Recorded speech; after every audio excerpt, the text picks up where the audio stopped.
Welcome back. Last time we were together, we learned about how David was anointed to be the next king, and the Spirit of God was with David, but departed from Saul, and instead an evil spirit came and tormented Saul. He was so miserable that he ordered David to the palace to play music on the harp for him whenever he was terrorized by the evil spirit. Today's story begins with war. Saul and his men are camped against the Philistines. David is at home watching his father's flock, but his 3 oldest brothers went with Saul to fight the Philistines. The Israelites have pitched their camp on one mountainside and the Philistines on the other, with a valley in between. Everyone was poised for action, excited to go to war, but the Philistines had a nasty trick up their sleeve.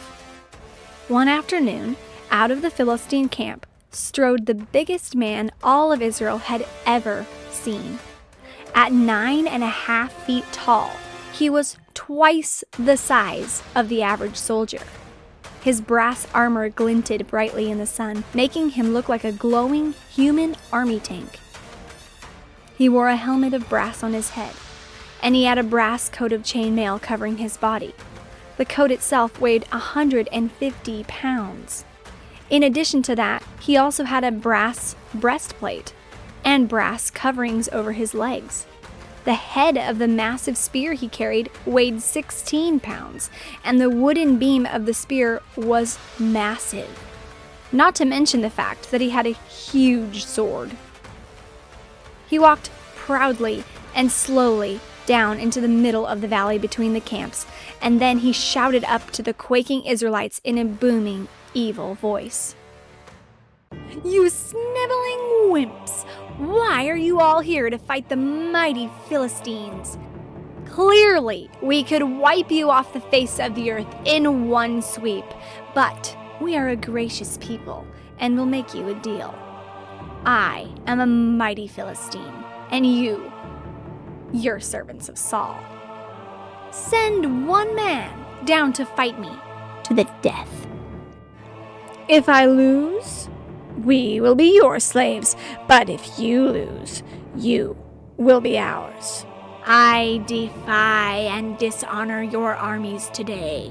Send a man if you can find one." And with that, he let out a mighty laugh, and it rang from the hills and shriveled the hearts of the Israelites.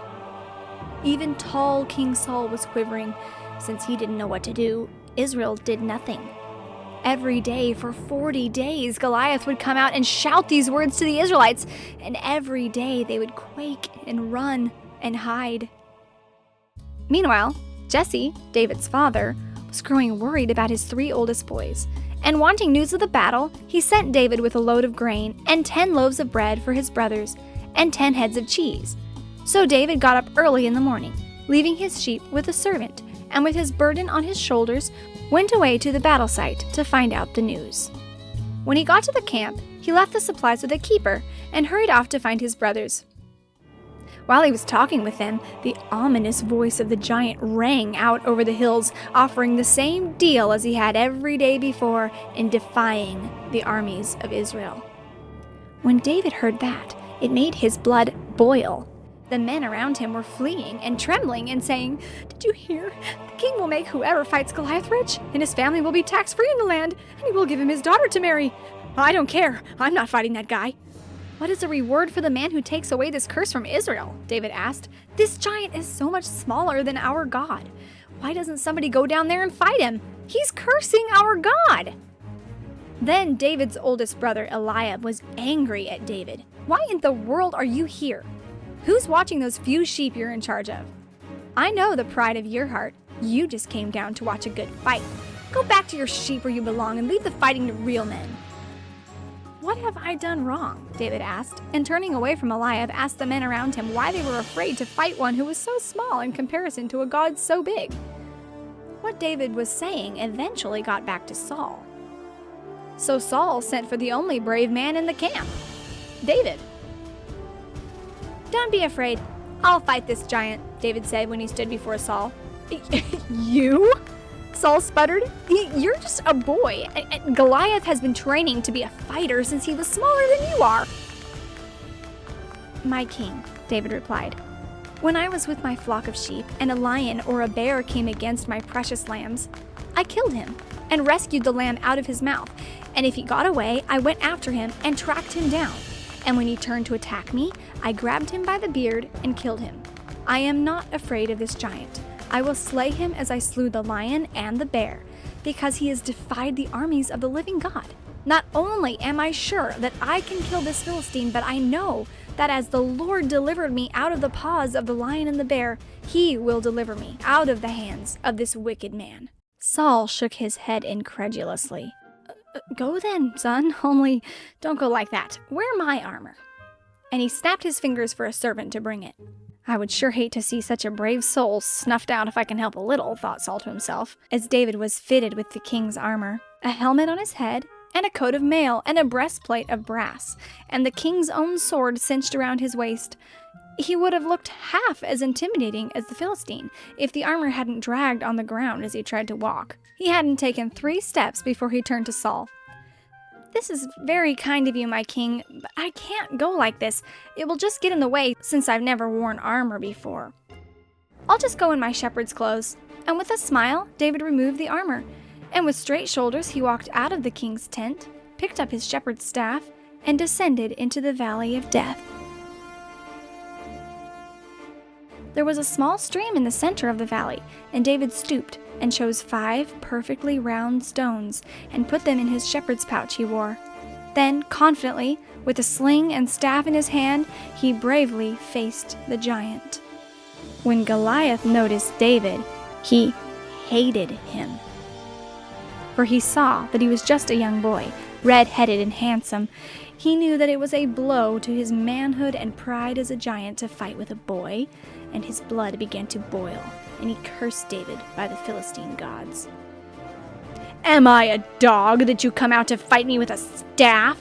Come against me, and I will give your flesh to the birds and beasts.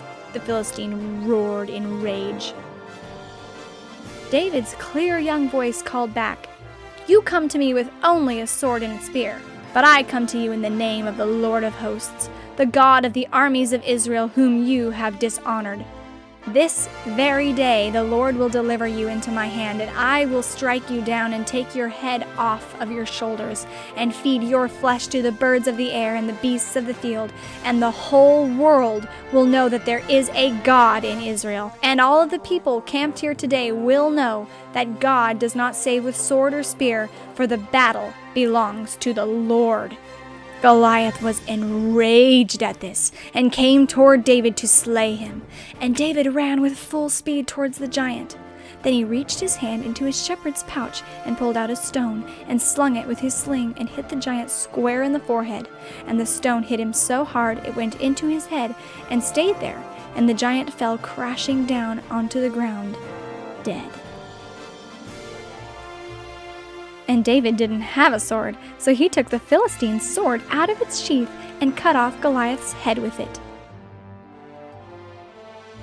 And when the Philistines saw that their hero was dead, they ran like rabbits. And with a shout, all of Israel came out of their camp and chased the Philistines all the way back to their own land and into the city of Ekron. Well, that was a fantastic story. It's so good for me to sit down and remember that this really happened. There really was a giant, and David really did kill him with a stone. If God is big enough to solve problems that look like 10-foot-tall army tanks, he can handle anything I bring him. Well, so long for now. I can't wait to see you again when we find out what happens next. See you later.